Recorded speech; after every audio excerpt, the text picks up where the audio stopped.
कहते हैं कि प्रभु के प्रेम में डूब जाना ही प्रेम का सबसे बड़ा स्वरूप है और उन्हें खोजने की ललक सबसे ज्यादा रोमांचकारी।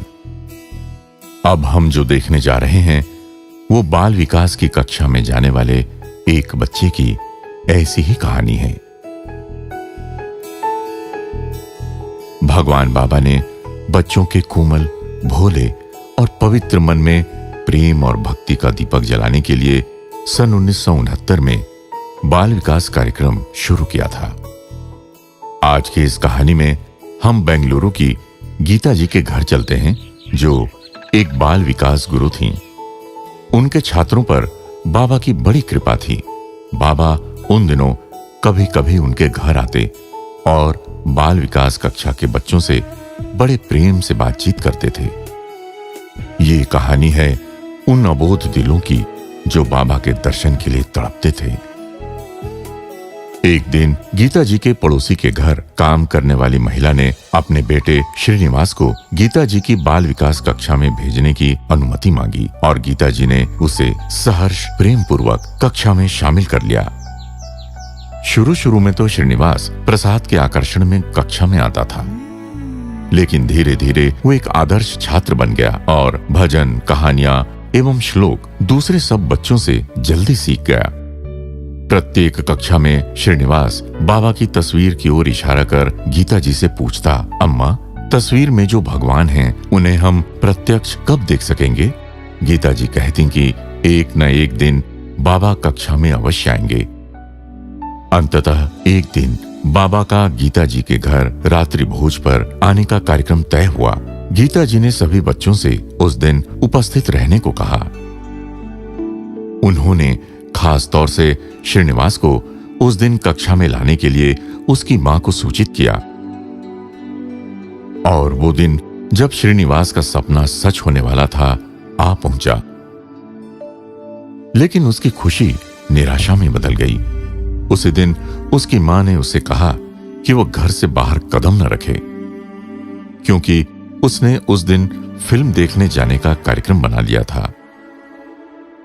श्रीनिवास ने मां को भरसक समझाया कि वो उसे कक्षा में जाने दे, किंतु मां ने उसकी एक न सुनी। श्रीनिवास की मां ने तो उसे यहां तक कह डाला कि कौन सा फोटो, कौन भगवान, कोई भगवान नहीं आने वाले। उसकी मां ने और ज्यादा सुरक्षित तरीका अपनाकर श्रीनिवास को घर के भीतर ताले में बंद कर दिया और फिल्म देखने चली गई। वक्त बीतता गया और उसकी बेचैनी भी बढ़ती गई। बाबा के दर्शन को व्याकुल श्रीनिवास अंततः खिड़की तोड़कर बाहर आ गया। उसे कक्षा में देख गीता जी बेहद खुश हो गईं। लेकिन उस दिन बाबा को आने में देर हो रही थी। इससे श्रीनिवास को यह डर सताने लगा कि उसकी मां घर लौट आएगी। वो बार बार घड़ी की ओर देख रहा था।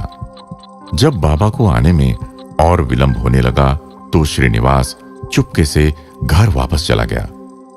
गीता जी को व्यस्तता में पता ही नहीं चला कि श्रीनिवास जा चुका है।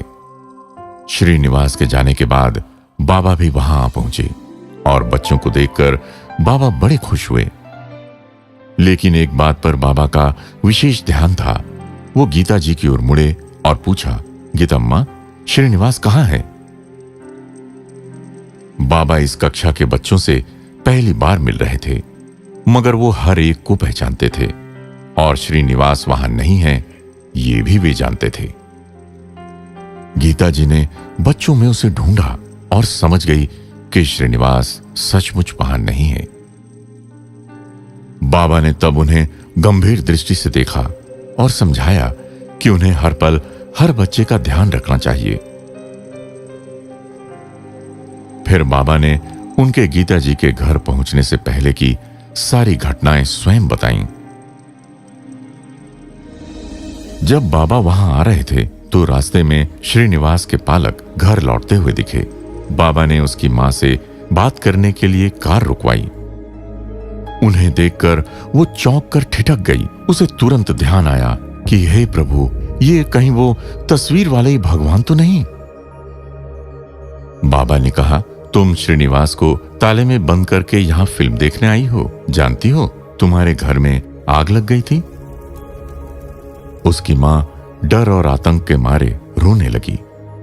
तब बाबा ने उसे दिलासा देते हुए कहा, घबराओ मत, आग लगने से पहले मैंने ही उसके मन में खिड़की तोड़कर कक्षा में जाने का विचार उत्पन्न किया और उसने ऐसा ही किया। वो कक्षा में गया जरूर, मगर उसे तुम्हारा डर सता रहा था, इसलिए वो किसी को बताए बिना कक्षा से वापस घर आ गया। फिर स्वामी ने उसे कहा कि वो बेटे को लेकर कक्षा में आए। इतना कहकर जैसे ही स्वामी ने गीता जी को ये घटना बताना खत्म किया, उनके घर का दरवाजा खुला और श्रीनिवास ने पहली बार तस्वीर वाले भगवान के साक्षात दर्शन किए। उसे विश्वास ही नहीं हो रहा था कि वो बाबा के सामने खड़ा है। बाबा ने बड़े प्रेम से उसकी ओर देखते हुए पूछा, श्रीनिवास तुम कैसे हो? इससे सिर्फ बच्चे की नहीं, मां की भी आंखें खुल गईं। वो अपार श्रद्धा से भर गई। उसे अपनी करनी पर पछतावा हुआ और उसे समझ आया कि उसका बेटा कितना भाग्यवान है, जो कि सिर्फ बाल विकास कक्षा ही नहीं, वो स्वयं भगवान बाबा के संपर्क में है। भगवान बाबा ने श्रीनिवास को अपने प्रेम की डोर में बांध लिया। वो आगे चलकर एक सफल बैंकर और सक्रिय साइंस सेवक भी बन गया। ये घटना एक बार फिर हमें बताती है कि प्रेम स्वरूप भगवान को केवल निश्चल प्रेम और सच्ची प्यास से ही पाया जा सकता है, और भगवान इस ललक का, इस पुकार का उत्तर हमें अपने अनंत प्रेम और असीमित आनंद के माध्यम से देते हैं।